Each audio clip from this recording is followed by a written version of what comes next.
So this is going to be a video in the making for a little bit. It is basically my biggest problem with Chaos Zero Nightmare, right? We have been playing this game pretty much no account manager, nothing by the way. I've been playing this game off stream every single day. Got a couple of, top ups here and there, broke free to play because I genuinely love this game so much. If there's one game that I would cheat on HSR with, that I would cheat on Phase Out with, it is Chaos Zero Nightmare. I legitimately, personally think this is one of, if not the best gacha games that actually came out in 2025, right? I know it's like Glaze or like I've said the same thing for like Uma, I've said the same thing for like ETR, I've said so, but this game so far, it has what it takes to be one of, if not the best. Now, I do want to stress this problem that I'm talking about, right? It is technically not really a problem if you're in it for like a very casual perspective, right? If you're just playing this game to do a couple of chaos runs here and there, you don't really care about clearing endgame content, which are the two different teams, right? If you don't really care about the season update, which is gonna be the one right here, right? They have the season update. You wanna go for the Nebula trials, which is gonna be fighting the crab guy over here. If you don't care about all these things, and rightfully you shouldn't really care about it that much because this game just came out for less than, I think roughly less than a month, or maybe around a month, it's still relatively fresh. It is not that big of a deal, right? You can play this game very casually. I think this game doesn't really require that much of a time investment unless you want to slam Chaos Zero every single day because one run is easy at 1 hour. But that's the point, right? The point I do want to make is kind of tied to why I feel CZN is one of the best games, which is all these units that you can play, right? Technically speaking, meta doesn't really exist per se, except for the shield environments you're going to be seeing from the basing of hyperspace, as well as whatever they're going to be cooking for the Nebula. So there are going to be shield environments where some units are inevitably going to perform better than others. But generally speaking, all these units, 4-star and 5 stars, if you can cook up a deck that can make them work, they can pretty much work very well, right? But the only thing you need is basically time investments into both their actual chaos deck runs as well as the investments you need to bring their levels, potential, and memory fragments, so on and so forth. Which brings me to the question, or rather the problem I kind of want to talk about, right? So this is going to be the one problem I have with CZN. Building units takes way too long, right? So you can kind of just read it by yourself. The reason why I think this game is so fun is because tier lists, it really just doesn't really matter. It's very reminiscent of like Uma Musume, where as long as you can have like a good enough career for your waifu Umas, technically any Uma can be meta, right? It really just depends on how you want to raise them, getting out the right sparks, getting out the right tracks, and when you can make them their right aptitude for whatever career CM is going to be, they can be meta in a sense. So it really is like a super free game for you to express your interest as a player, right? But that being said though, the very same benefit, right? The very same point that makes CZN a great game is also holding them back from being an even greater game, which is the amount of stamina it would take for you guys to invest your units, right? And I know there's definitely gonna be sentiments where you don't need level 60 units, right? You don't even need level 55 units, right? You can even clear all of the chaos dungeons or even with a level 10 difficulty, you can still clear them like level 50, right? You really don't need to like full out your potential, max out your memory fragments at +5. You don't need any of these, right? So at the very start of the game right now, you don't need all that to beat the game. But I feel like this feeling, right, this sentiment is basically subjecting to Chaos Zero Nightmare in the same gacha system that we play for a lot of different gachas, right? Because it is the norm for a gacha game, especially for these kind of games, to take a long time and build these units up, right? It is like part of the norm for any gacha game to take a lot of stamina, eventually taking all this time and eventually build these units. Especially when the game just came out for like less than 1 month, you shouldn't expect yourself to build all these units anyways. Especially if you look at it from the perspective of all the older gacha games you play. Okay, I'm not sure what examples by Epic 7 or whatever, but like it takes a while to build units. So it's not a thing that is new to Chaos Zero Nightmare. It is not a problem that only Chaos Zero Nightmare has.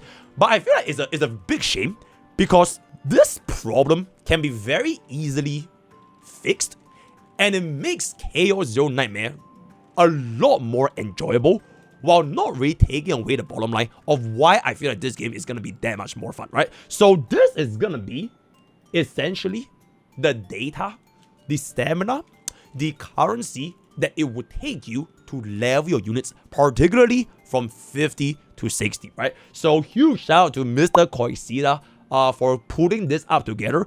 We basically got ourselves the references for exactly how much XP, how much stamina, how much gold it needs. So based on all those extrapolations from the amount you require, we then convert them back into the stamina farming stages, in which you can then use your stamina to get those currencies, get those materials, and then you then pull them back into exactly how long it will actually take for you to essentially level up your units, right? So at this point right here, from level 50 to 60, right? From level 50 to 60, it takes you roughly combined total. This is 4,647 stamina. Now, once again, you don't need to be level 60, right? You don't even need to max out potential. Like, for example, your common cards and your unique cards, right? Some of your you don't even need to max them out. But eventually, when you do, it will take roughly 4,000. Okay, it's right here, right?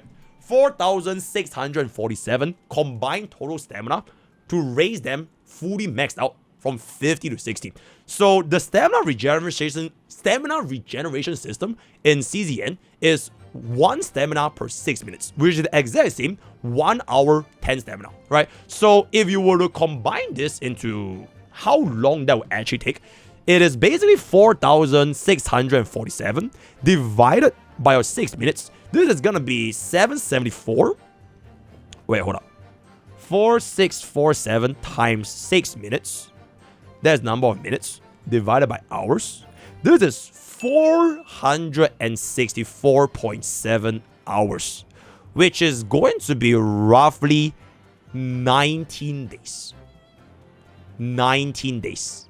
And this is just 50 to 60. Assuming you really want everything, right? And then if you combine everything from 1 to 60, that is gonna be the combined total of 5,851 over here, right? 5,851 over here, right? Stamina required. This is assuming you are gonna be farming them at the maximum efficiency, right? Because whether you're level 50, like your account level 50 or account level 51, 52, 53, it doesn't really change the efficiency you're getting because you're already farming your partner materials, your combatant materials, pretty much all of them at a max around this caliber, right? So here's the thing.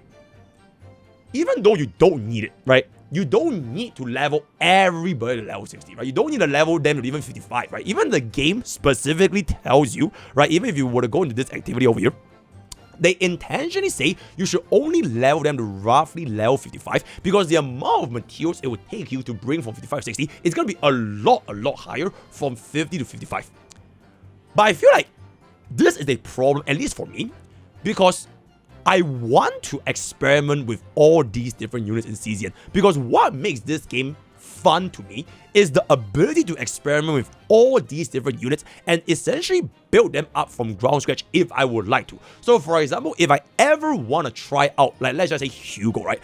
I would need to invest roughly 19 days or even more to bring bro up to a acceptable level of degree. Maybe not level 60, right? Maybe level 55, maybe like a couple of potentials here and there. Maybe I wouldn't upgrade this and all this would be level 1. Maybe this would be level 5 or 6. Get this. Maybe get some of these tracers over here. It is still gonna take a considerable amount of time that I would need before I can even test bro out and figure out what exactly his deck is gonna be. Because all these RNG in the deck building portion during the chaos itself, that is to me like the fun part. Because I get to experiment with what sort of builds I can have for Hugo. I think an excellent example, for example, is gonna be a Renoir, right? I think we all know Renoir is like a DPS, but you can actually build her up to be a support because you have the ability to basically draw cards, right? There is this epiphany that essentially allows you to draw 2 for the cost of 1, and you can draw 1, which is basically a 1 cost draw tree. So Renoir, despite being a main DPS, you could also fully make her into a sub DPS, right? Or even a support. Same thing for, like, example, like your Haru, right? Your Haru, okay, not Haru, your Veronica. She is sort of like a sub DPS, which you build her as like, or your card draw cycling, right? You get a lot of shield here and there, upgrade basically a free AP, sort of like a sub DPS, like a tribute, right? but you could also theoretically make her into a main DPS by fully focusing on her personal ballista damage, and you just support her as a hyper carry Veronica. Like, all these builds are possible, and these are just two very random examples that I can only find out because they are the units I play the most. But all of the other things, right, like your Kayron, your Luke, your even your 4-star DPS like your Barrow, your Owen, right, Tressa, Sabine, I unfortunately would never have the time to go ahead and experiment with what they want because I can never bring up enough stamina to give them the proper level of investments to take them into the same caliber as all these units that I've already invested. Once again, it's not a problem because you don't need it, but I feel like it's a huge shame because one of the reasons why I find CCN so fun is the ability that you can basically do anything you want. Right, it is very similar to Uma, like I mentioned before. Whatever Uma you want to run, as long as you can bring them into a career and you get like a good amount of parents, a good amount of grandparents, you can make them meta and you can have fun with all these different units. And that's not even discounting like the team building potential. Because right now, because of our limited amount of stamina that we're getting, we don't really have a lot of room to even discover all the other techs. So for example, I feel we have seen like the Meilin combos, right? You have seen Haru, whether or not you're going to get an E2. People are still trying to figure out whether or not Yuki is a mid or a good unit because there's simply not enough time, or rather not enough stamina, to explore all these mechanics. And I feel like CZN's greatest benefit as a game itself is its ability to allow players to explore the game, right? It is almost like suffering from success because this game by itself is so fun that I want to explore. I want to try out a build with Hugo. I want to try out Luke. I want to try out all these units. Whether or not I can get them the right deck during Chaos Zero, that's entirely up to me as a player, right? Because it is for me to explore during the card system or which combination is going to be working, which epiphany do I want, which support do I want. But the barrier to entry to even try this, I feel like it's limiting what this game has to offer. So like, why limit one of the best aspects of the game in terms of progression? Because now what essentially is going to happen is I am kind of locked into a scenario where I want to only invest in a few units. These units, I know for a fact I'm going to be using them for a long time, and if I am not fully confident with these units, then I can never really ever see what the true potential is going to be, right? So I really level invested Yuki into level 55. I'm going to be getting her product, all that kind of stuff. But if I were to do the same thing for Hugo, do I really want to invest like 19 days plus worth of stamina to bring bro up to around a similar caliber of Yuki when the banner is going to be introducing a brand new unit in essentially 18 days, 11 hours from now, right? So this is basically 3 weeks, right? 3 weeks for one unit. So my point is basically, I like CZN a lot, and I really like the idea that you are allowed to experiment with all these builds because I feel like the RNG and the fun is within this, right? This is where the game is fun for me, right? Even though it takes like a very long time, the zero system or the current event, we have the event zero system, it is like the process of finding out what these units are capable of doing. That is what makes this game so unique and so different from all the other card games. If I were to do a comparison, right? Imagine if in Uma Musume, you have to raise your gold ship to level 60. You have to raise your gold ship's traces. You have to raise your gold ship's potential, which technically they do have it in Uma because you have their different star levels and that. But it is nowhere near as much, at least compared to what I've seen so far in terms of income.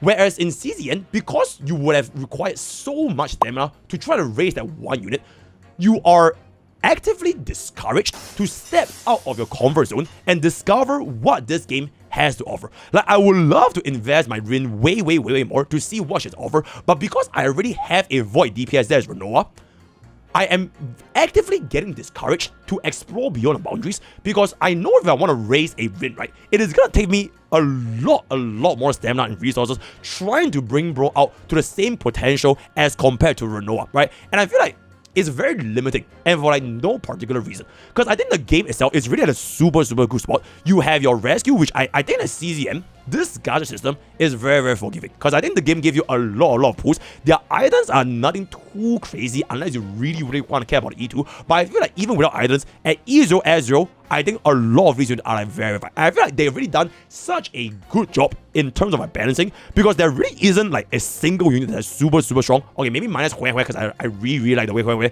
That's the topic for another day. But they really done such a good job in terms of balancing the game.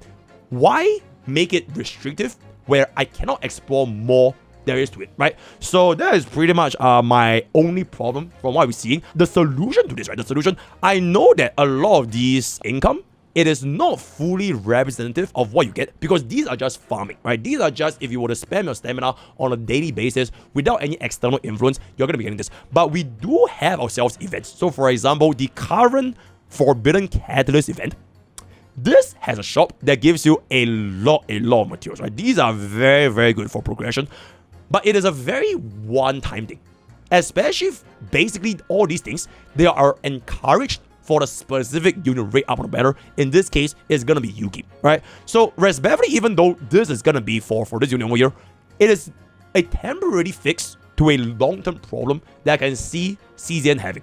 So I hope they can somehow have ways to either increase the income that we're gonna be getting from spamming our simulation, or just lower the amount invested to bring a unit up. Because first of all, why 55? It's really so weird. Why not just make it like full on 60? Like, even though I know you don't need 60, right? But why be restrictive? You know what I'm saying? Like, it just feels very weird to have this. So making the amount of resources needed to raise your units, I feel like it will be very good for this game because it will actually allow the player base to explore beyond the norm base. Because I think most people nowadays, you will probably just focus up on the few DPS as you say what you deem as like meta, right? Because the Hyper Basin, the current event, they have their units rate up where you're going to be catered towards. But it would be nice if you are actually given more chances to explore all these different teams that there is to offer. So for example, Mika, right? Everybody knows Race, what she does, everybody would have invested in Mika. But I'm like really concerned with like Casia's Ray as well as Nia. Okay, Ray is like a different topic, but for Ray, right? I think Ray is like a perfect example because not enough people have spent enough time with Ray. Because they don't have enough resources, especially as a free player, you don't refresh, you don't really have enough resources to go and explore and see what these different units actually do their kills. Because you are so tunnel vision into that few different DPS combinations, you don't really go out of your way to see what other things do, right? So for example, like your Raid, right? I feel like she's a super strong unit because she's like one of the few that can buff your cards like to an insane degree, and she doesn't really necessarily need even all the investment, right? For supports, whether you get this, it's not that crazy, right? As long as you give her the right cards, she's pretty much gonna be able to do it, right? And then for your like Nia, right, your cases, all these three, they are like your supplementary card cyclers, your draws, but we also don't have enough play time with them because almost everyone is basically tunnel focused into a single DPS or a single setup. And Luke, I don't know how strong Luke is because barely anyone plays Luke. Because almost everybody that's it, okay, not everyone, but majority of players, they are all essentially tunnel vision into the same few DPS that they see the public is playing, right? Your Meilins, right? Your Haru, maybe your Renoa here and there. But for your units like your Luke, your Kayron, right? Your Kayron, they have less playtime because not enough people actually have enough time to go ahead and explore them because they don't have the stamina to explore them, right? So that is pretty much gonna be my 2 cents. Once again, it is not a game breaking problem because I think the game's health is a very good state, but it would be very nice if eventually we do get this to have more opportunities to explore what this event offers, because I think this game is really just that fun, right? So let me know what you guys think in the comments below. What over the day is gonna be. Wait. Compared to this thing right here, right? This thing right here. Wait, not this. There is the current save system, which the game implemented, but it will be really nice if they include the point tabulation on like the corner of the screen to see what are the points that your current units are getting. Because the save data right here, right? These are basically fixed at a specific tier, and each tier will have their own limits to their save data. Now, there isn't a point to tell you how many points your unit has, which means that you have to keep referring out and see what kind of tiers and what kind of like save data you're going to be projecting, because you need to be mindful of which cards to cancel, which cards to copy, which I think will be like a huge QL if they can just tell us exactly what points we are currently at. So yeah, just one more thing on top of that. So that's pretty much it, right? But use code perfect all the best. Bye bye.